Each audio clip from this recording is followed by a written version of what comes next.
기도하겠습니다.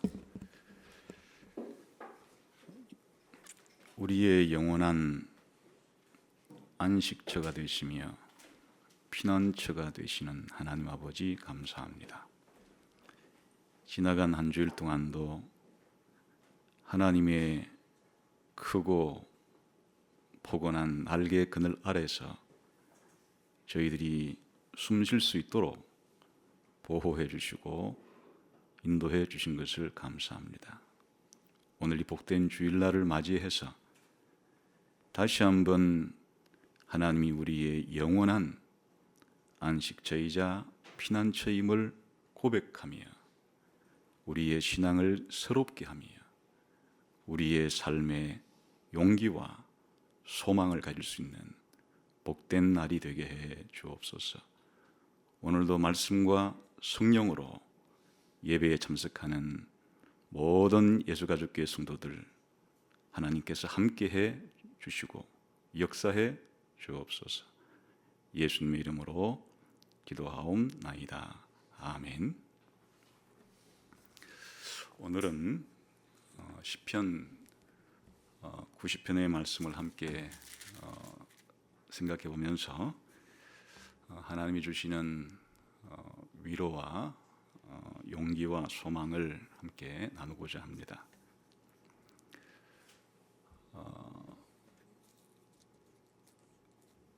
중국에서 발원한 중국 우한에서 발원한 이 폐렴으로 인해서 지금 우리 모두는 염려와 걱정에 쌓여 있습니다. 사실 매일매일 보게 되는 것은 오늘도 이 우한폐렴에 걸린 사람이 얼마나 되는가 그 숫자를 확인해 보게 되고 또 이 전염병으로 인해서 죽은 분들이 또 얼마나 되는가 하는 사망자의 수를 날마다 헤아려 보게 됩니다. 이럴 때 우리들은 건강할 때 이런 일이 생기지 않았을 때는 별로 이런 질병이라든지 죽음에 대해서 생각을 해보지 않았겠지만은 특별히 이런 시기는 매일 질병과 죽음에 대해서 생각하지 아니할 수 없는 그런 시기를 우리가 보내고 있습니다. 이럴 때 우리가 개인들은 이런 질병과 죽음에 대해서 어떻게 대처를 하는가, 또 국가는 어떻게 대처를 하는가, 인류 역사 가운데 이런 일이 왜 자꾸만 반복이 되는가, 도대체 인간이란 무엇인가 라고 하는 이런 생각을 깊이 해야 될 그런 때이기도 합니다. 오늘 시편 90편은 특별히 이런 곤고하고 고통스러운 삶을 겪고 있을 때 우리가 신자로서 어떤 세계관과 어떤 생각을 가지고 살아가야 하는지를 아주 잘 표현하고 있는 그런 시편이라고 할 수 있겠습니다. 일명 모세의 기도라고 불리워지는 이 시편 90편은 크게 내용상으로는 한 세 부분으로 구분해 볼 수가 있겠습니다. 1, 2절은 하나님께 대한 찬양을 드리는 그런 내용이죠. 영원하신 하나님에 대한 찬양을 드립니다. 그리고 3절부터 12절까지는 인간의 그 유한성, 인간의 죄성에 대해서 그렇게 이야기를 합니다. 우리 인간이 얼마나 유한하고 얼마나 짧은지에 대해서 인생의 무상에 대해서 그렇게 이야기를 합니다. 그리고 이제 일종의 탄식이죠. 우리 인간의 이 유한함과 짧음에 대한 또 그로 말미암아 이것의 원인이 되는 그런 인간의 죄성에 대한 또 이에 대한 하나님의 진노에 대한 이런 그 탄식을 그렇게 이제 하는 것이 중간 부분에 있습니다. 그러나 이것으로 그치지 않고 이제 13절부터 마지막 절까지는 하나님께 기도합니다. 하나님의 은혜와 자비를 간구하는 그런 기도로 되어 있습니다. 하나님의 영원하심, 하나님의 무한하심에 대한 찬양으로 시작해서 그에 비추어 우리 인간의 유한함과 인생 무상, 지극히 짧은 인생에 대한 탄식으로 이어지고, 이것은 궁극적으로 하나님의 은혜와 자비를 구원을 구하는 그런 기도로 나가게 되는 그런 시의 흐름이라고 할 수가 있겠습니다. 먼저 우리 같이 한번 1절을 함께 읽도록 하겠습니다. 시작. 주여, 주는 대대에 우리의 거처가 되셨나이다. 주님이 대대에 우리의 거처가 되셨습니다. 이 거처라는 말은 집이라는 말이죠. 그러니까 동물이나 새나 사람이나 다 집이 있죠. 그 새도 보금자리가 있고, 또 짐승들은 주로 이제 들짐승들은 고대에는 높은 바위산 같은데 그 동굴 속에 그래 자기들의 거처가 있죠. 물론 사람들도 집이 있습니다. 집이 없다면 어떻게 되는 걸까요? 그 온통 그냥 온종일 돌아다니다가 자기가 다시 돌아가서 쉴 만한, 또 자기를 보호해주는 그런 집이 없는 삶은 얼마나 고통스러운 것입니까? 그러나 이제 집이 있다는 것은 동물이건 사람이건 우리가 비바람을 피해서 안전하게, 또 우리가 편히 쉴 수 있도록 하는 거처가 있다는 것은 우리들에게 대단한 위로가 되합니다. 집이 없는 홈리스, 또 고향을 떠나서 떠돌아 다니는 사람들, 고국이 없어서 배회하는 그런 보더피플 같은 사람들을 보면 삶이 얼마나 곤고하고 피곤한 겁니까? 그러나 자신의 안식처와 같고 피난처와 같은 집이 있다는 것은 얼마나 우리들에게 대단한 안식 위로가 되는 것입니까? 그런데 오늘 이제 이 시인은 우리 인생에, 우리 인간들에게 영원한 집이 있다. 그 영원한 집, 보금자리, 그 안식처 혹은 피난처는 바로 창조주이자 통치자이신 주님이시다. 하나님이 온 우주를 창조하시고 인생들을 창조하시고 또 모든 만물들을 다스리시고 우리 인간들을 다스리시기 때문에 하나님은 대대에 우리의 영원한 집이자 영원한 고향이자 영원한 고국이 되시는 그런 분이시다라고 하나님을 찬양하고 있는 것입니다. 사실 우리의 경험상으로는 우리 인생들은 이 땅에서 한 세대만 살고 가죠. 한 세대는 오고 또 한 세대는 가고, 아브라함이 이 땅에 살다가 또 떠나면 이삭이 이 땅에서 또 살다가 떠나고, 야곱이 또 살다가 떠나고, 우리 인생들이란 이 땅에서 잠시 왔다가 잠시 가는, 한 세대는 오고 한 세대는 가는 것 같이 여겨지지만은, 그런데 하나님은 우리의 대대손손 영원한 거처가 되시고 집이 되시고 보금자리가 되시고 안식처가 되시는 분이시다. 하나님은 자신을 아브라함의 하나님, 이삭의 하나님, 야곱의 하나님이라고 그렇게 표현하셨습니다. 이 땅에서 우리가 경험하는 것은 아브라함의 세대, 이삭의 세대, 야곱의 세대지만 지금 모두 그들은 영원한 집이 되시고 영원한 거처가 되시는 하나님께 가 있습니다. 아브라함과 이삭과 야곱만 그런 것이 아니라 아담부터 지금까지 모든 사람들이, 하나님의 백성들이 이 땅에서 잠시 한 세대를 살고 가지만은, 그러나 우리의 영원한 고향과 영원한 집과 영원한 안식은 바로 하나님께 있으므로 모든 사람이 하나님의 날개 그늘 아래, 하나님이 우리에게 만들어 주시는 영원한 집에서 그렇게 살게 될 것입니다. 어떻게 그것이 가능한가? 어떻게 하나님은 우리 모든 세대에 그런 영원한 거처가 되실 수가 있는 것인가?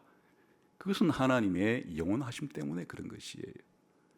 하나님의 창조주신 때문에 그런 것. 2절입니다. 같이 2절을 읽어보겠습니다. 시작. 산이 생기기 전 땅과 세계도 주께서 조성하시기 전 곧 영원부터 영원까지 주는 하나님이시니이다. 어찌하여 주님은 대대에 우리의 거처가 될 수가 있는가? 모든 인생들이 궁극적으로 돌아가서 함께 영원한 안전과 영원한 안식을 보장받을 수 있는 그러한 거처가 될 수 있는가 하면 바로 하나님이 영원하신 분이기 때문에 그래요. 영원부터 영원까지 하나님은 영원히 존재하시는 분이시고 또 그분이 모든 것을 만들었기 때문에 그래요. 산이 생겨났다. 산이 태어났다. 산은 영원하지 않습니다. 산은 없었던 때가 있었고 산은 태어난 때가 있었습니다. 땅과 모든 세계도 마찬가지죠. 땅이 없었던 때가 있었고 세계가 없었던 때가 있었고 우리 인간도 없었던 때가 있었습니다. 그런데 산이 생겨나고 땅이 생겨나고 세상이 생겨나고 인간이 생겨난 것은 하나님이 다 만들었기 때문입니다. 하나님이 낳았기 때문입니다. 마치 부모가 자식을 낳듯이 지금 존재하는 우주에 존재하는 모든 존재물들과 특별히 우리 인생들을 누가 낳으셨는가 하면 하나님께서 낳으셨습니다. 영원 전부터 계시던 하나님께서 어느 때에 하늘과 땅과 바다를 만드셨습니다. 그리고 그 안에 거하는 모든 식물들과 동물들과 사람들과 천사들을 만드셨습니다. 하나님만이 이 모든 피조물로부터 그 이전부터 영원히 계시던 분이에요. 모든 피조물들은 생겨난 때가 있으나 주 하나님은 이 모든 피조물들을 만드신, 창조하신, 낳으신 그 이전부터 영원부터 계시던 분이 바로 하나님이세요. 그리고 그분은 또한 영원까지 계시는 분이세요. 영원하신 하나님이에요. 그러니까 우리의 영원한 집은 하나님이에요. 이 세상이 아니라 하나님이 우리의 영원한 집이에요. 영원하신 하나님만이 우리 인생의 영원한 거처예요. 우리 모두가 다 언젠가 하나님께로부터 나왔듯이 하나님께로 돌아가게 될 것이고 하나님의 백성들은 하나님 안에 안식처를 삼고 영원히 하나님과 더불어 살아가고 하나님의 보호하심과 하나님의 사랑과 하나님의 자비와 은혜를 만끽하면서 살아가는 하나님이 영원한 우리의 안식처가 되신다. 왜냐? 하나님은 영원부터 영원까지 창조주이신 통치자이신 분이신데 그 모든 이유는 하나님이 영원하신 분이시기 때문이다. 그러니까 어떤 문제를 해결하기 위해서는 단편적인 눈앞에 보이는 것만 봐서는 문제가 해결되지를 않습니다. 좀 더 넓게 넓은 시각과 전망을 가지고 사태를 봐야 사태의 본질을 바로 알 수가 있는 것입니다. 이 세상이 존재하는 것과 세상에서 역사 가운데 벌어지는 온갖 일들을 알기 위해서는 그 뿌리에 해당되는 그 근원에 해당되는 그 원천에 해당되는 영원하신 하나님으로부터 시작하지 않으면 현재 이 세상이 어떻게 존재하며 인간이 이 세상 가운데 존재하면서 벌어지고 있는 전쟁과 질병과 기근과 온갖 일들에 대해서도 제대로 알 길은 없는 것입니다. 이 모든 것들이 왜 일어나는가? 이 모든 일들이 왜 생겨나는가? 그 원인을 알기 위해서, 그 결과를 알기 위해서 오늘 이 시인은 자신의 세계관과 자신의 전망을 영원부터 영원까지 존재하시는 영원하신 하나님께로부터 출발하고 있음을 우리가 살펴볼 수 있습니다. 이 영혼에 대한 생각, 영원하신 하나님이 계신다는 이 믿음, 모든 변하고 생겼다가 사라지는 모든 것들은 영원하신 하나님께서 만드셨기 때문에 존재하게 되었다는 사실, 영원하신 하나님이 우리 인간의 영원한 거처가 된다는 이 믿음, 이것이 우리가 매일매일 살아갈 때 직면하는, 또 인류의 역사 가운데서 발생한 모든 비극과 모든 희극을 이해하는 가장 크고 깊은 넓은 전망이 되는 것입니다. 그래서 시인은 인간의 이 삶의 어떤 위기들을 말하기 이전에, 고통을 말하기 이전에 먼저 이 위대하신 하나님, 이 영원하신 하나님에 대한 찬양을 부르고 있는 것입니다.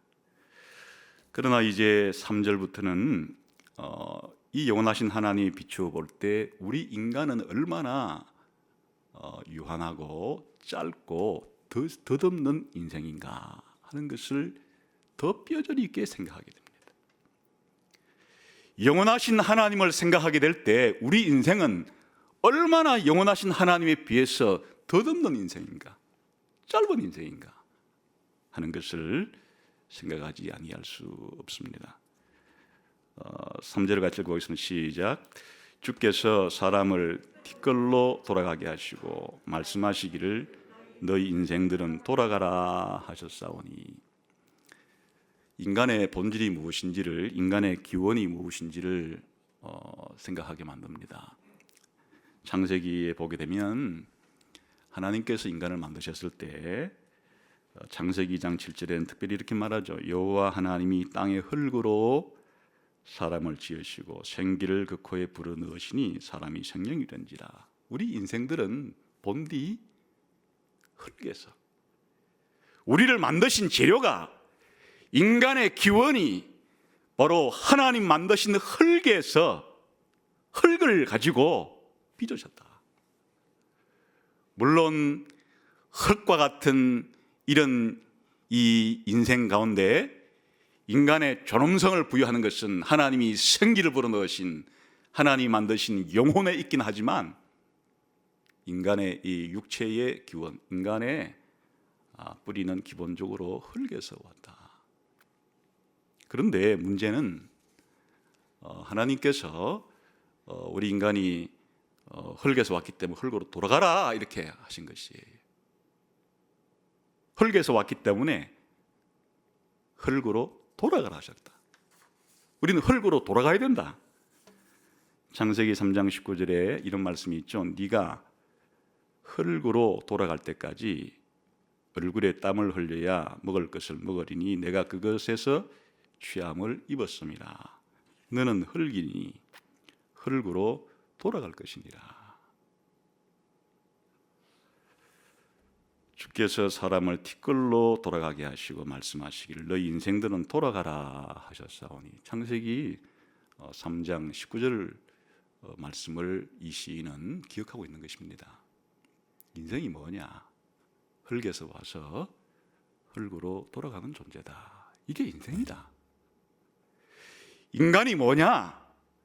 그가 가지고 있는 것이 무엇이든지, 그가 희망하는 것이 무엇이든지, 인간의 가장 원천적인 깊은 뿌리는 흙에서 취함을 받았기 때문에 하나님께서 흙으로 돌아가라 하면 흙으로 돌아갈 수밖에 없는 그런 유한한 존재이고 연약한 존재이다. 그렇게 생각하고 있는 것입니다. 얼마나 우리가 살아갈 때 우리 인생을 이래서 흙에서 와서 흙으로 돌아가야 될 인생이라고 생각하며 살아가고 있는가? 평상시는 그런 생각을 안 할지 모르죠.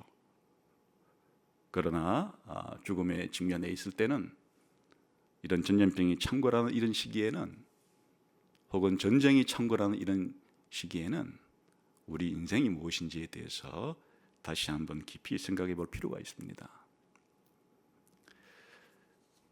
그러니 그 흙에서 흙으로 돌아가기까지의 그 기간이 너무너무 짧은 것이에요. 사절은 인생의 이 짧음, 인생의 무상을 이렇게 말합니다. 사절 같이 읽어볼까요? 시작.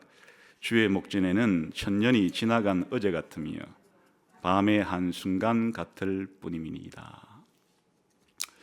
이 시간에 대한 척도가 하나님과 사람은 다르다는 것이죠.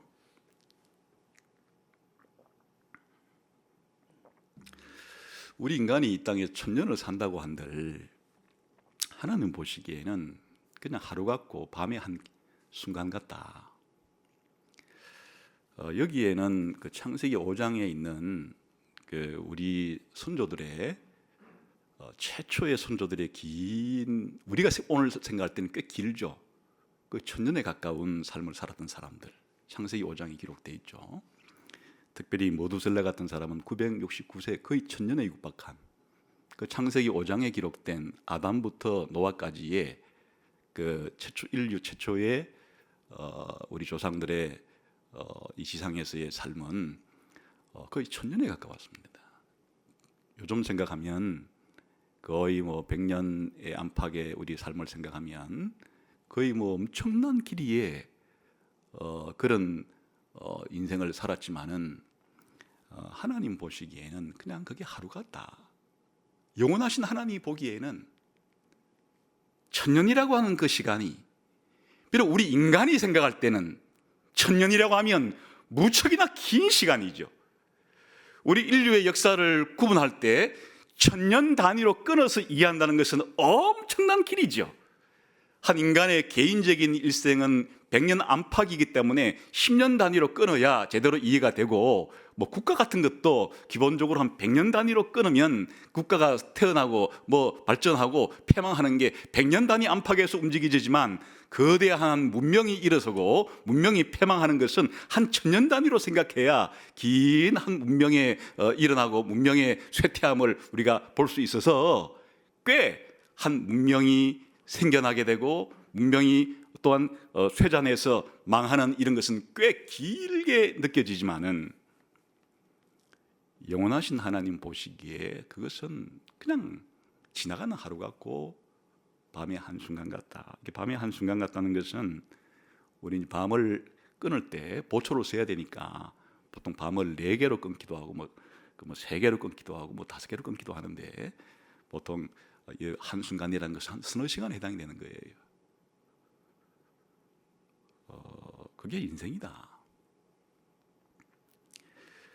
이런 인생의 그 짧음을 5절 6절은 세 가지의 비유를 통해서 생생하게 우리들에게 전달하고 있습니다. 5절 읽겠습니다. 시작. 주께서 그들을 홍수처럼 썰어갑니다. 여기에 인생의 이 짧음을 홍수에 썰려가는 것처럼 비유하고 있습니다. 우리가 홍수가 나기 전에 집을 짓고 마을을 이루고 또 논을 개간하고 밭을 개간해서 살아갑니다. 그러다가 갑자기 홍수가 나면 한순간에 그냥 집들이 썰려나가고 마을들이 썰려나가고 그냥 논밭이 썰려나가고, 이런 것을 우리들은 많이 경험을 하죠. 인생이라는 것이 그런 겁니다. 죽음의 홍수가 썰려갈 수밖에 없는, 너무나 급작스럽고 당황스러운 홍수처럼 썰려가는, 그게 그냥 집이라든지 논밭만 썰려가는 것이 아니고 우리 인간 자체가 홍수처럼 썰려가 버리는, 순식간에 아차하는 순간에 여름철에 폭우가 쏟아질 때 계곡물이 갑자기 불어서 피할 틈도 없이 그렇게 계곡물에 썰려가는 사람들과 같이 우리 인생이라는 것이 그렇게 홍수처럼 썰려가는 것이다. 또 하나는 잠깐 자는 것 같다. 우리가 피곤해서 잠을 저녁 때 자고 일어나면 꽤 그래도 뭐 한 4시간, 5시간, 8시간, 7시간, 8시간을 잤는데도 일어나면 뭐 순간 같죠. 그냥 어저께 잠을 잔 것 자체가 4시간 잤다고 4시간 길이처럼 다 느껴지는 게 아니고 8시간을 잤다고 해서 8시간 길이처럼 다 느껴지는 거 아니죠. 그냥 몇 시간을 잤든지 일어나 보면 한순간처럼 그냥 그렇게 잠이라는 것 자체가 느껴지죠. 잠 속에서 꿈을 꾸었다고 하는 것도 한순간이죠.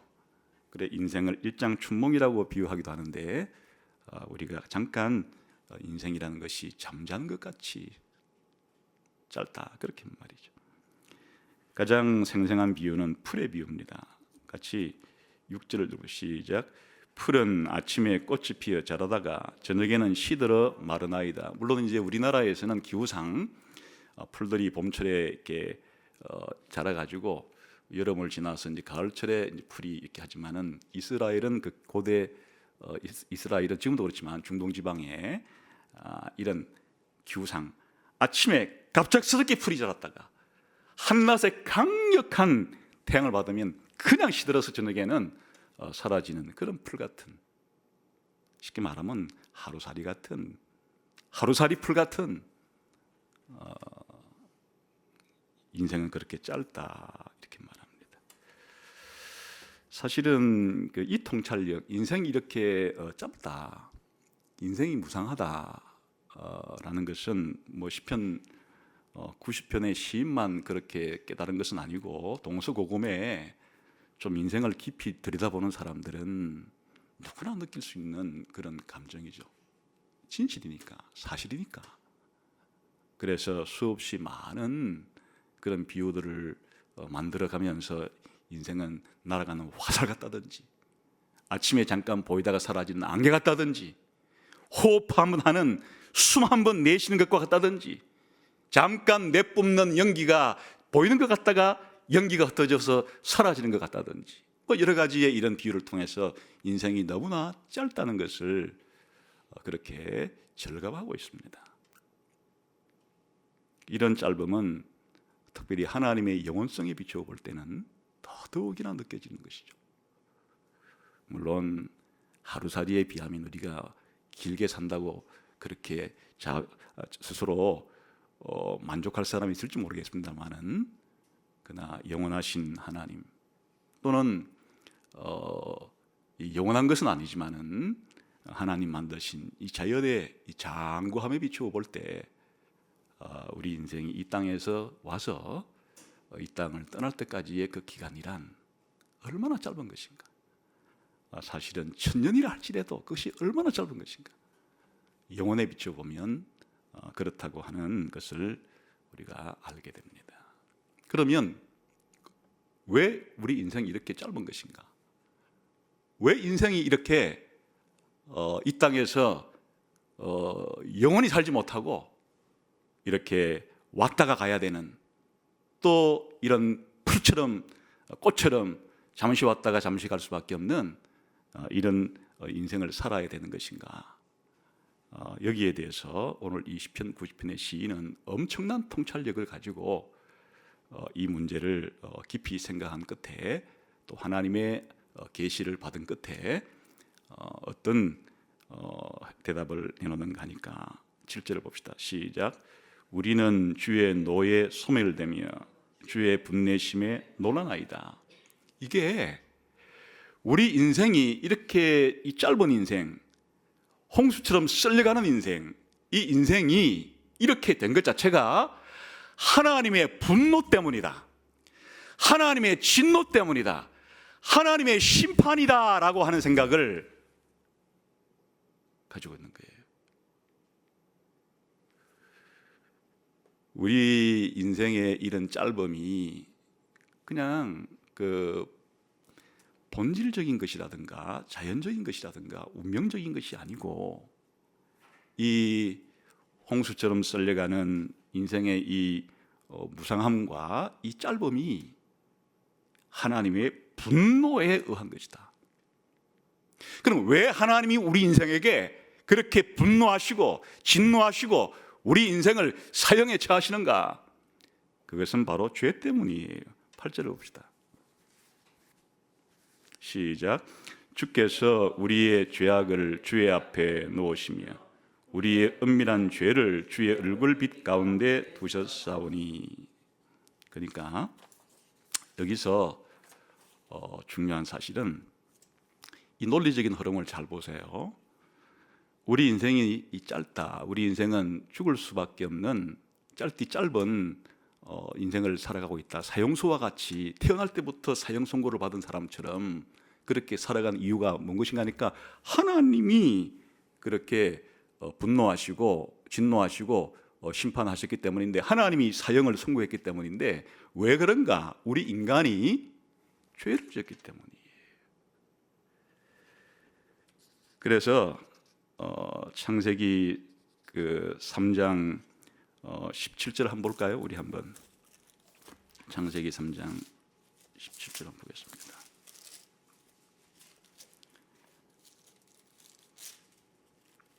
창세기 3장 17절부터 19절까지 이어서 읽어보면 더 좋겠네요. 시작. 아담에게 이르시되 네가 내 아내의 말을 듣고 내가 네게 먹지 말라 한 나무의 열매를 먹었은즉 땅은 너로 말미암아 저주를 받고 너는 내 평생에 수고하여 그 소산을 먹. 지금 이게 하나님께서 아담이 하와가 준 선악과를 따먹었, 이 하나님 말씀에 불순종한, 무엇이라 변명하든지 간에 하나님은 그 깊은 동기를 아시고 왜 아담이 하나님이 먹지 말라고 한 선악과를 따먹었는지, 왜 아담이 하나님 말씀에 불순종했는지, 왜 아담이 뱀으로 표현되는 사단의 말에 복종했는지를 다 아시죠?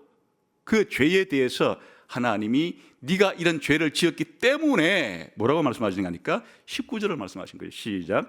네가 흙으로 돌아갈 때까지 얼굴에 땀을 흘려야 먹을 것을 먹으리니 네가 그것에서 취함을 입었습니다. 너는 흙이니 흙으로 돌아갈 것임이니라. 그러니까 우리 인생들이 너는 흙으로 돌아가라, 이렇게 흙으로 태어나서 흙에서 나와서 흙으로 돌아갈 때까지의 이 짧은 인생이 이렇게 된 것 자체가 하나님께서 분노하시고 하나님께서 심판하셨기 때문인데, 그것은 창세기 37절에 의하면 하나님이 아담에게 이렇게 경고하세요. 내가 너에게 나를 반역하지 말라 그러지 않았냐?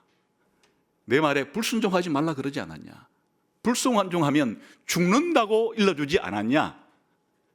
네가 내 말에 불순종하고 나에게 반역했기 때문에 그래서 너는 흙으로 돌아가야 너는 죽는 것이다.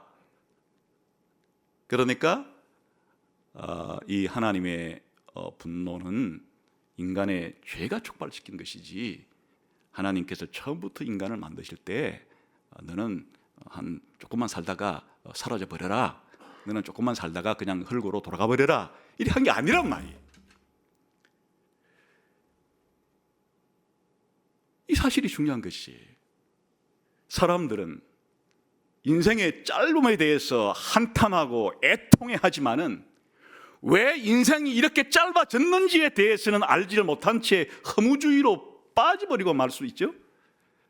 그러나 하나님의 계시를 통해서 이 모든 사실을 아는 사람들은 그 인생의 짧음의 바탕에 바로 우리가 인간이 지은 죄가 있고 죄에 대한 하나님의 심판, 분노가 있다는 사실 때문에 이런 일이 발생한 거다. 죽음과 죄와 하나님의 심판이 상호 다 연결된 것이라고 하는, 이것이 하나님이 가르쳐준, 그리고 이 시인이 고백하고 있는 인간의 이 짧음에 대한, 인간의 죽음에 대한 진실이에요. 죽음의 원인이 인간의 죄고, 죄에 대한 하나님의 공의로운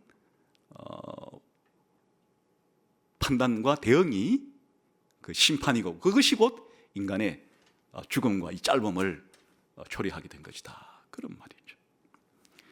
그래서 9절과 10절은 이 두 가지를 긴밀하게 연결시킵니다. 이제 시작. 우리의 모든 날이 주의 분노 중에 지나가며 우리의 평생이 순식간에 다하나이다. 그렇죠. 우리의 평생이 순식간에 그냥 호흡하면 하는 것 같이 이렇게 다하는 것은 이게 주의 분노 중에 우리가 이렇게 되는 것이다. 하나님의 진노와 우리의 인생이 한숨에 불과하다고 하는 것이 연결되어 있습니다. 그 다음에 그러면 그 한순간에 한순간도 안 되는 사실은 그런 인생이지만 그 기간 동안에는 그러면 어떤가? 10절을 다시 읽어라. 시작.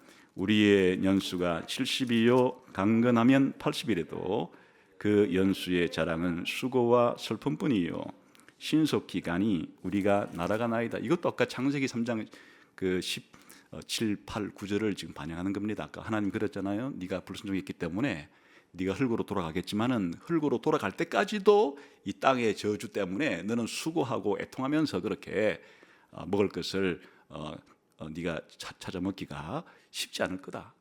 쭉 흙으로 돌아가겠지만 돌아갈 때까지도 네 수고와 고통이 너를 뒤따를 것이다. 이렇게 말씀하신 것이죠. 이게 인생이다. 이렇게 이 시인은 노래하고 있습니다. 그래서 이거에 대한 이제 사람들의 반응이 중요한 건데요. 이런 인간의 짧음과 이 인간의 죄가 초래한 하나님의 진노 때문에 생겨난 이런 것들에 대해서 우리 인간들은 어떻게 반응할 수 있는가 하는 거예요. 그 11절과 12절은 두 종류의 반응을 보이는데 우리 한번 11, 2절을 읽읍시다. 시작. 누가 주의 노여움의 능력을 알며 누가 주의 진노의 두려움을 알릴까? 이거 모른단 말이에요. 이게 무슨 말인가 하니까 하나님의 이 분노의 능력을 누가 알 사람이 있습니까? 사람들이 살아가면서 몰라요. 하나님의 진노의 두려움을 누가 알겠습니까? 아는 사람이 없어요. 인생이 이렇게 짧고도 짧은 인생이 된 것은, 인간이 이렇게 죽게 된 것은 인간의 죄에 대한 하나님의 진노라는 것을 아는 사람이 없어요. 누가 이 사실을 알고 살아가고 있습니까? 하나님. 사람들은 이 사실을 모르는 거예요. 그게 어리석은 사람의 특징이에요. 어리석은 사람들은 그냥 인간은 자연의 일부분이니까 자연은 늘 밤낮이 바뀌고 그냥 봄, 여름, 가을, 겨울이 변하듯이 또 인생도 흙에서 왔으면 흙으로 돌아가는 것이지 뭐.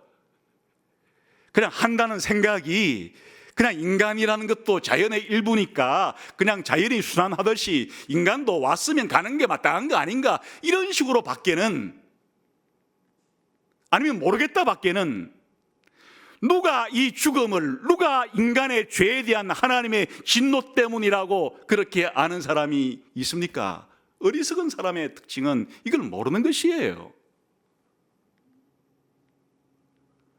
왜 인생이 이렇게 짧은지, 인생이 이렇게 무상한지, 왜 이렇게 인생의 삶이 이렇게 허무한지를 잘 모르는 것이에요. 이것이 하나님의 진노의 엄청난 크기, 하나님의 진노가 얼마나 무서운지에 대한 하나님의 공의가 이 우주를 통치할 때 하나님은 반드시 죄에 대해서 그렇게 공의롭게 심판하시는 그런 하나님의 공의로움이 하나님의 분노와 진노의 권한이라는 것을 사람은 모르니까 하나님을 의지하지 않아요. 하나님께 구하지 않아요. 하나님을 믿지 않아요. 하나님을 두려워하지 않아요. 그냥 홍수처럼 휩쓸려 가면서도 하나님에 대한 두려움이 없이 온갖 죄를 자행하면서 살아가요. 잠시 붙어있는 이 목숨을 유지하기 위해서, 권력을 취하기 위해서, 부를 얻기 위해서, 그것이 천년 만년 영원히 살 것처럼, 그것만 쥐면은 될 것처럼 살아가면서도 하나님을 두려워함이 없어요. 어리석은 것이에요. 그래서 시인은 어떻게 하나님께 기도하는가 하면 지혜를 구하는 것이에요. 12절 시작. 우리에게 우리 날 계수함을 가르치사 지혜로운 마음을 얻게 하소서. 이게 이제 앞에 1절부터 지금 11절까지 지금 진행되어진 이 모든 상황 자체가 우리 날 계수한다는 뜻이에요. 우리 인생이 얼마나 짧은가. 우리 인생의 이 죽음이 홍수처럼 휩쓸려 나가고 잠깐 자는 것 같고 아침에 잠깐 돋는 것 같다가 저녁에 말라 없어지는 이와 같은 인생이라는 것 자체가 왜 이렇게 된 건가? 왜 이렇게 우리 인생이 짧은가? 라고 하는, 왜 인생이 이렇게 무상한가? 왜 인생이 이렇게 허무한가에 대한 것을 생각할 때, 이 날 계수함을 생각할 때 이것이 바로 우리의 죄 때문이고 하나님의 심판 때문이고, 사실은 하나님의 진노와 이런 심판도 영원하신 하나님이 우리 인생의 영원한 거처가 되기 때문에 하나님을 믿고 신뢰해야 이 영원한 하나님과 함께 더불어 살 수 있으나, 하나님의 말씀을 불순종하고 하나님을 거역하고 배역할 때는 하나님으로부터 버림받는 인생을 살 수밖에 없다고 하는 것이, 이게 우리의 날 계수함이에요. 이것이 지혜의 마음이에요. 그러므로 시인은 구하는 것이에요. 하나님, 우리에게 가르쳐 주십시오. 우리가 나를 계수할 수 있도록 해 주십시오. 우리가 왜 이렇게 죽게 됐는지, 왜 이렇게 인생이 짧은지, 왜 우리 인간이 죄를 짓게 되었는지, 왜 하나님이 죄 심판을 하시는지, 이 모든 것을 알게 해 주십시오. 이걸 알게 될 때 지혜의 마음을 얻게 되는 것이에요. 그리하여 우리가 두려워해야 될 분이 하나님이라는 것을 알게 되는 것이에요. 그러므로 인생의 지혜의 출발점은 여호와를 경외하고 두려워하는 것이에요. 영원하신 하나님이 만드신 세상과 영원하신 하나님이 만드신 인생들이 하나님을 배역하고 하나님을 떠나고 하나님을 불신하고 하나님께 불순종하고 죄를 짓는 것 자체는 하나님의 무서운 분노와 진노를 초래할 수밖에 없기 때문에 하나님은 진실로 두려워해야 될 분이라는 것을, 하나님은 진실로 경외해야 될 분이라는 사실을 아는 것이, 이게 인간의 지혜이고 지식이고 인간이 가져야 될 가장 중요한 모든 지식의 출발점이에요. 이게 지혜로운 사람이에요. 이게 바로 신자예요. 신자들은 영원하신 하나님을 알고 우리 인생의 짧음을 알고, 인생의 짧음 자체가 우리 인간의 죄 때문에 생긴 줄을 알고, 이 죄로 인해서 하나님의 진노가 임한 줄을 알고, 그러함으로 하나님을 두려워한다는 것을 알고, 이게 신자예요. 이게 바로 참된 인간이에요. 어리석은 인간들은 주님의 노의 엄청난 크기와 주님의 노의 그 두려움을 알지 못하니까 하나님을 두려워하지 않죠. 그리고 인생을 자기 마음대로 살아가죠. 이러한 지혜를 아는 사람들은 이제 어찌해야 합니까? 우리 인생의 날 이렇게 짧다는 것도 알고, 이것이 왜 어떻게 인간의 죄 때문이라는 것도 알고, 이것이 하나님의 진노라는 것도 알고, 하나님은 영원하신 분이라는 것도 알고, 하나님만이 우리의 영원한 거처가 된다는 것을 아는 사람은 그러면 이제 어찌해야 하는 겁니까? 하나님께 나아가서 하나님께 구해야죠. 하나님께 나아가서 하나님께 부르짖어야죠. 하나님께 구해야죠. 하나님께서 우리를, 죄를 용서해 주시고 진노를 멈추어 주시고 우리를 구원해 달라고 하나님께 구해야죠. 하나님을 믿어야죠. 그게 바로 그 다음에 나오는 기도입니다. 이래서 이런 기도가 이제 나오게 되는 것이에요. 이 사실을 알면 하나님께 기도하지 않을 수가 없는 것이에요. 하나님을 안 믿을 수가 없는 것이에요. 하나님의 은혜를 구하지 아니할 수가 없는 것이에요. 그래서 오늘 시인은 이제 하나님께 기도하는 겁니다. 그 기도가 13절부터 나타나 있습니다. 어떻게 기도하는지 보겠습니다. 13절 시작. 여호와여 돌아오소서, 언제까지니까 주의 종들을 불쌍히 여기소서. 이제 사태를 다 알았습니다.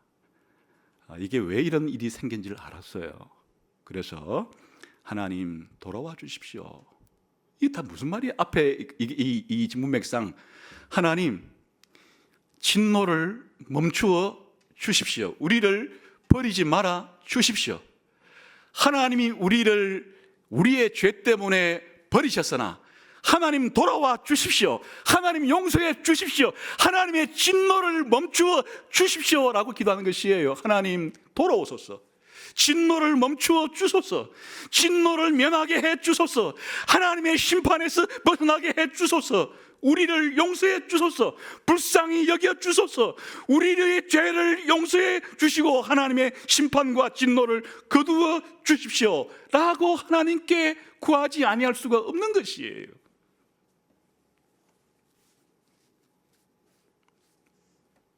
지혜의 마음을 얻은 사람은 하나님께 이렇게 부르짖지 않을 수가 없는 것이에요.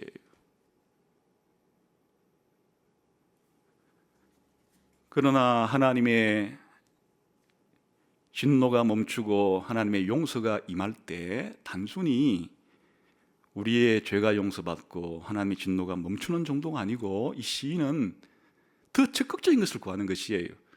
원래 하나님이 우리 인생을 창조했을 때 기쁨의 동산이라고 부르는 에덴 동산으로 우리 인생을 데리고 갔을 때 하나님이 우리에게 주시려고 원래 계획했던 기쁨과 즐거움까지 우리에게 달라고 구하는 것이에요. 그래, 이 기도는 단순히 하나님이 진노를 멈춰달라는, 죄를 용서해달라는 것에 머물지 않고 우리를 기쁘고 즐겁게 해달라고 그렇게 구하는 것이. 14절을 봅시다. 14절 15절 시작. 아침에 주의 인자하심이 우리를 만족하게 하사 우리를 일생 동안 즐겁고 기쁘게 하소서. 우리를 괴롭게 하신 날수대로와 우리가 화를 당한 연수대로 우리를 기쁘게 하소서. 여기에 우리를 이제 즐겁고 기쁘게 해 주십시오. 우리를 만족시켜 주십시오. 원래 하나님의 창조의 목적이 그것이에요. 원래 하나님이 우리 인간을 만들 때는 우리 인생들에게 하나님께서 즐거움을 주시고 기쁨을 주시고 만족을 주시기 위해서 창조하셨기 때문에 비록 아담이 실패해서 우리가 죽게 되었고 진노를 받게 되었으나 원래 아담이 하나님께 온전히 순종했더라면 하나님이 주시려고 했던 그 영생, 기쁘고 즐거운 그것을, 그 만족을 우리에게 주십시오. 하나님 우리들에게 구원을 베풀어 주십시오. 그 구원의 가장 중요한 표현은 하나님 우리들에게 만족을 주시고 우리를 기쁘고 즐겁게 해주시는 것, 그것을 주십시오. 원래 이것이 하나님이 만드신 목적이 아닙니까? 아담이 순종했을 때 주시겠다고 약속한 그 영생이라는 것이 결국 우리를 만족시키는 것이고 우리를 기쁘고 즐겁게 하시는 것인데 그 구원을 베풀어 주십시오.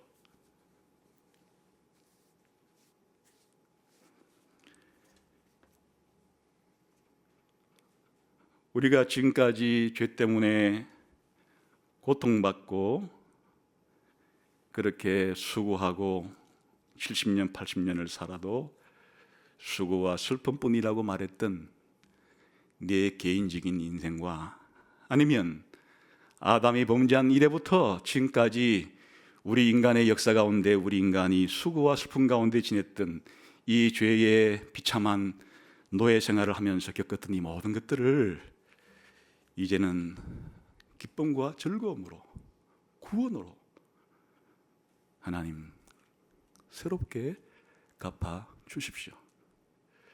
수고와 슬픔으로 진철된 기나긴 지나간 밤은 끝나고 하나님이 주시는 구원으로 인하여 기쁘고 즐거운 새 아침을 맞이하게 해 주십시오.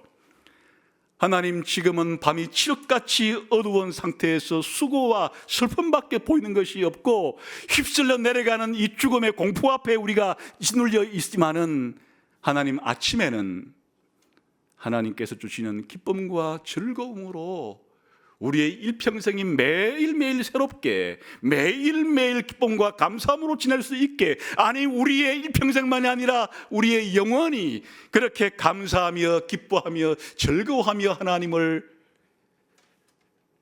사랑하며 살아갈 수 있게끔 해 주십시오.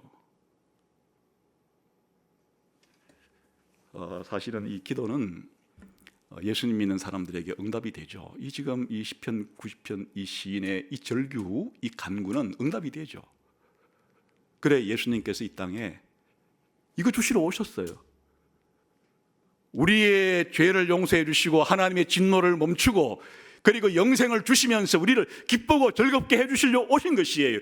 누구나 예수 그리스도를 믿는 자에게 이 영생을 주셨어요. 그래서 사실은 바울의 담대한 말처럼 이제 그리스도 예수 안에 있는 너희들은 항상 기뻐하라, 범사에 감사하라. 감사할 수 있다, 기뻐할 수 있다. 어떤 환경과 여건과 무엇이 덮친다 할지라도 이제 하나님을 믿는, 예수님을 믿는, 예수님 안에서 구원을 발견한 사람들은 이 세상에 범사, 이런 전쟁이건 질병이건 전염병이 돌건 무슨 일이 생기든지 간에 우리 기독교인들은 이제 우리가 하나님께 받아든 이 구원의 큰 엄청난 것으로 인해서 이제는 항상 기뻐할 수 있고 범사에 감사할 수 있게 됐다. 이 기도가 사실은 응답된 것이에요, 우리들에게는.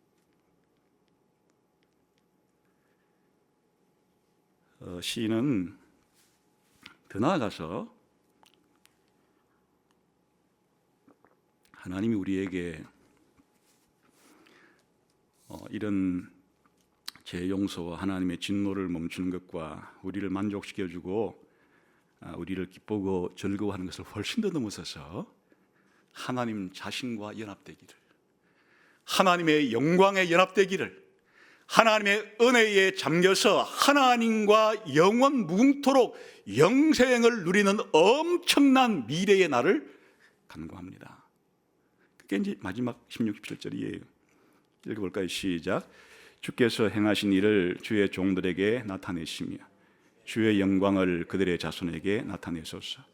주 우리의 하나님의 은총을 우리에게 내리게 하사 우리의 손이 행한 일을 우리에게 견고하게 하소서. 우리의 손이 행한 일을 견고하게 하소서. 여러분, 이런 일을 우리가 지금 다 지혜로운 마음을 얻어서 이렇게 하나님께 나아가서 하나님을 두려워하고 신뢰하면서 우리의 죄를 용서받고 또 하나님의 진노가 멈췄다는 사실을 이제 알게 되고 더 적극적으로 하나님이 우리에게 기쁨도 주시고 즐거움도 주신다는 사실을 이렇게 하는 모든 것이 가능한 것은 하나님의 계시예요. 하나님이 행하신 일을 우리에게 알려주십시오. 나타내 주십시오. 하나님의 하신 일 정도가 아니라 하나님의 영광, 하나님의 본성, 하나님께서 가지고 계시는 하나님의 하나님 되심의 그 위대함과 영광까지도 우리에게 알려주십시오. 바로 성경이 그러하죠. 창세기부터 기록되어진 모든 내용이 하나님이 어떻게 우리를 위해서 행하셨음과 하나님의 영광이 우리에게 어떻게 나타나실 것에 대해서 말씀하신 것이에요. 그럴 때 우리들이 기대할 수 있는 것은 이런 하나님이 단순히 우리의 죄도 용서해 주고 기쁨도 주고 이런 차원 정도가 아니라 하나님 자신의 영광을 우리에게 비추사 하나님의 영광을 나누게끔, 신학의 언어로 말하면 신의 성품에 참여하게끔, 하나님의 거룩한 영광이 우리를 휩싸을 때 하나님만 영화로우시고 우리는 비천한 상태에 그냥 흙과 같은 상태에 머무는 것이 아니라 하나님이 주시는 영광에 우리가 변화되어 우리도 영광스럽게 변화되어 하나님이 주시는 그 영광 가운데 거할 때 영광에서 영광으로 변화되어서 영광의 하나님과 더불어 함께 살아가게 될 희망까지도 사실은 이 시인의 마음속에는 주의 행하신 일들을 보여주시고 주님의 영광을 나타내 주시고 주님의 은총, 주님의 아름다우심을 우리에게 내려주소서. 그리하여 우리가 하나님 자신이 가지고 있는 이 엄청난 영광과 아름다우심과 진리 되심에 우리가 참여할 수 있도록 해주소서. 이게 원래 사실은 하나님이 우리 인간을 만들 때의 목적입니다. 하나님 형상으로 우리를 만들었다는 말의 의미죠. 신약 성경은 이것이 역시 성취되었음을 말해주고 있습니다. 우리가 예수님을 믿게 될 때 우리가 예수님과 연합되어서 예수님의 형상으로 변화돼요. 이 모든 기도가 완전히 응답되는 날은 부활의 날에, 부활의 아침에 우리가 변화되어 그리스도의 영광스러운 몸처럼 우리의 낮은 몸이 변화되어 영광스러운 교회가 되어서 영광스러운 영원한 나라에서 영광의 하나님과 더불어 우리가 영광을 누리게 될 것이다. 이게 궁극적인 신자의 소망이에요. 이런 소망 가지고 살아가는 것이에요. 그러면 그날이 오기까지 우리의 매일매일은 어떠한가? 아까 죄 아래에 있는 아담 안에 있는 사람들은 그것이 수고와 슬픔뿐이라 그랬지만 이제 그리스도 안에 있는 사람들은 그리스도 안에서 우리가 하는 일이 헛되지 않다고 말해요. 그래서 우리가 손으로 행한 이 일을 하나님이 다 견고하게 해주신다. 원래 하나님이 우리가 행한 선한 일에 대해서 우리가 행한 선한 것이다 그 자체가 하나님 보시기에 선한 것이 될 수도 없겠죠. 그러나 예수 그리스도께서 우리를 위해서 완전히 모든 것들을 다 행하셨기 때문에 하나님은 그리스도 안에서 우리를 받아주심으로 사실은 우리가 행하는 모든 것들을 하나님께서는 선하게 인정해 주시고 잘했다 칭찬해 주시는 게 잘했다라고 말씀해 주시면서 네 주인의 기쁨에 참여하라고 이렇게 말씀해 주심으로 우리 신자들은 주님을 만나기 전까지 또 주님의 나라가 완성되기 전까지 매일매일 우리가 하는 매일매일의 이런 우리의 하나님의 믿고 살아가는 이것이 헛되지 않아요. 불신자의 삶은 헛되죠. 수고와 슬픔밖에 없어요. 그리고 그가 죽게 되면 영원한 진노 가운데 떨어지지만 이제 구원받은 신자들은 매일매일의 삶 속에서 하나님을 위하여 살아가고 먹든지 마시든지 무엇을 하든지 다 하나님의 영광을 위해서 살아가고자 하는 동기를 주시고 우리가 행하는 이 모든 일들이 예배하는 일과 또 우리가 이 땅에 살아갈 때 하나님 뜻대로 한 사람의 시민으로서 한 가정의 일원으로서 한 단체의 일원으로서 성실하게 살아가는 모든 것 자체가 이제 헛되다고 말하지 않아요. 주 안에서 우리가 하는 모든 일은 다 하나님께서 가치 있게 인정해 주시는 거예요. 그러니까 우리 신자들은 오늘 이런 전염병이 창궐하는 이런 시기를 살아가면서 그냥 전염병 걸리지 않기 위해서 당연히 예방 조치를 해야 하고 또 걸렸으면은 낫기 치료를 열심히 해야 하는 것은 너무너무 상식적인 일이에요. 그러나 그 두 가지 문제만 어찌하든지 그냥 전염병을 피해서 도망다니기에 바쁘고 걸리면 온갖 그냥 낫기 위해서만 그렇게 하는 것은 우리 기독교인답지는 않은 것이에요. 설령 이번 우한폐렴에 걸리지 않거나 걸렸더라도 나았다고 한들 또 다른 질병 때문에 죽을 것이에요. 수만 가지 질병 가운데 하나에 죽을 것이에요. 죽음이 찾아올 것이에요. 그러니까 이 문제가 온 세상에 가장 큰 문제는 아니에요. 아담이 하나님께 범죄한 일이 지금까지 계속되는 일이에요. 앞으로도 주님 오실 때까지 계속될 일이에요. 이런 상황 가운데 오늘 시편 90편에 이 시인이 불렀던 이 노래 혹은 기도와 같이 영원하신 하나님, 영원하신 하나님의 빛이 우리 인생의 짧음, 이 짧음이 우리의 죄 때문에 비롯된 하나님의 분노라는 사실, 이것을 모르는 것은 어리석은 것이고 이것을 아는 것이 지혜여서 지혜로운 자들은 하나님께 죄를 용서를 구하고 진노가 멈춰달라고 구하고 하나님께 구원을 베풀어달라고 기도하고 영광스러운 하나님의 영광에 참여하게 해달라고 하는 이런 전망 속에서 오늘 이 위태로운 시기를 지나가야 하고 또 우리 남은 인생길을 그렇게 걸어가야 합니다. 사실 이제 이 시가 모세의 기도라고 하는 것은 모세가 지었건 아니면 또 어떤 사람들은 바벨론 포로 후기에 지어진 시인데 이게 이제 상황이 딱 모세에게 적합한 상황이어서 모세가 지은 거라고 이렇게 했다 뭐 이런 말들이 있지만 모세가 지었건 아니면 모세가 딱 이 내용을 이렇게 말할 사람은 모세밖에는 사실 성경을 읽어보니까 없다고 이렇게 말하는 이게 모세와 아주 밀접한 시예요. 사실 모세는 광야 40년을 걷는 동안에 이 사실을 너무나 뼈저리게 매일매일 체험한 사람이 그건 40년간 애굽에서 나온 그 200만 명의 사람들이 죽어나갔을 때 사실 200만 명을 40년으로 나누면 뭐 1년에 한 5만 명 되나요? 그럼 평균 매일 그냥 100명 이상이 매일매일 광야에서 이 죽어나가는 사람들을 경험했던, 오늘 우리 못지않게 매일매일 모세의 삶 가운데 이스라엘 공동체 진영 가운데서 매일매일 100사람 이상이 죽어나가는 그런 사실들을 목도하면서 창세기를 기록했던 이 모세, 하나님의 영원하심과 하나님의 창조와 인간의 죄와 하나님의 심판과 1000년 이상, 1000년 가까이 살았던 사람들의 이 짧은 생애와 점점 줄어든 인생길과 그리고 이 모든 것들을 보았을 때, 모세가 특별히 이스라엘 사람이 시내산에서 금송아지를 만들어서 하나님께 범죄했을 때 모세는 하나님 앞에 나가서 하나님의 진노를 멈추어 달라고, 이 이스라엘 백성을 진멸하지 말아달라고, 살려달라고 모세가 하나님 앞에 간절히 중재 기도한 그 내용이 너무 잘 어울리는 것이에요, 이 시.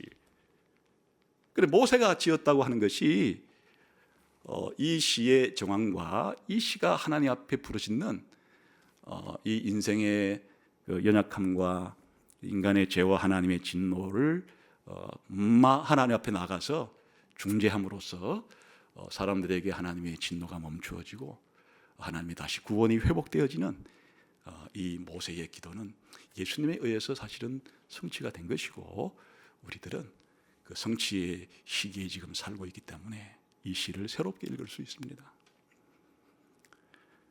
매일매일 이 시편 90편을 떠올리면서 우리가 이런 그 전염병에 우리의 모든 관점이 매몰되지 말고 영원하신 하나님, 대대 우리의 거처가 되시는 영원한 집이신 하나님, 그러나 이 세상에서의 우리 인생의 짧음이 원인이 된 우리의 죄와 하나님의 심판, 그리고 이 사실을 제대로 아는 지혜, 그리고 하나님께 우리의 죄 용서와 진노를 멈춰달라는 기도, 예수님에 의해서 응답이 되었죠.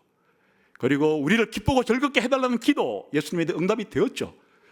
하나님의 영광, 하나님의 은총을 내려달라고 하는 영광에 대한, 미래에 대한 영광스러움, 예수님에 의해서 응답이 되었죠. 그리고 우리가 매일 살아가는 우리의 삶도 하나님이 다 갚아주시겠다고, 다 헛되지 않게 해주시겠다고 하신 것들도 응답이 되었죠. 이런 전망 속에서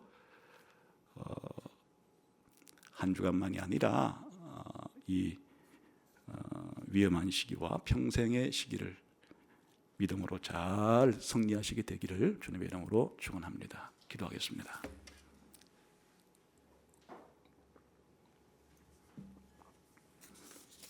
하나님 아버지, 우리가 누군지, 하나님이 누군지를 잊고 살아갈 때가 많습니다. 특별히 위기의 순간에 우리의 눈을 더 크고 넓게 떠서 우리가 하나님을 생각하고 우리 인간의 본질을 생각하면서 하나님이 영원한 우리의 집이시고 보금자리이시고 또 안식처이시고 고향이라는 사실을, 고국이라는 사실을 기뻐하면서 또 신뢰하면서 살아가는 저희 모두가 되게 해 주옵소서. 예수님 이름으로 기도하옵나이다. 아멘.